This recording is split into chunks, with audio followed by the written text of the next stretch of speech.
Welcome to the Tech Egg. Don't get scrambled. Enjoy the video. In this video, I will show you how to make bubbles underwater in Minecraft. To begin, you'll need to gather some specific blocks. Creating underwater bubble columns is a fantastic way to enhance your aquatic adventures. These bubbles provide essential air for breathing and can even help you move around more efficiently. We'll explore the two primary blocks that generate these useful columns, making your underwater exploration much easier and more enjoyable. Get ready to transform your aquatic builds. One effective method involves using magma blocks.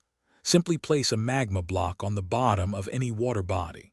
This block will generate a downward pulling bubble column, drawing you and other entities towards it. It's crucial that the water directly above the magma block consists entirely of water source blocks for the column to form correctly. This creates a powerful current, useful for specific traps or quick descents. Alternatively, you can use soul sand to create an upward-pushing bubble column. Place a block of soul sand on the floor of your underwater area. This will generate bubbles that propel you and items upwards, making it perfect for quick ascents or elevators.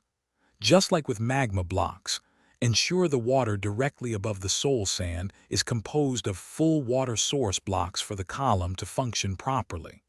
This provides a reliable lift. Bubble columns offer numerous practical applications in your Minecraft world. They are excellent for rapid vertical transportation, acting as natural elevators or descenders. You can also integrate them into underwater bases to provide constant air supply, making exploration much safer.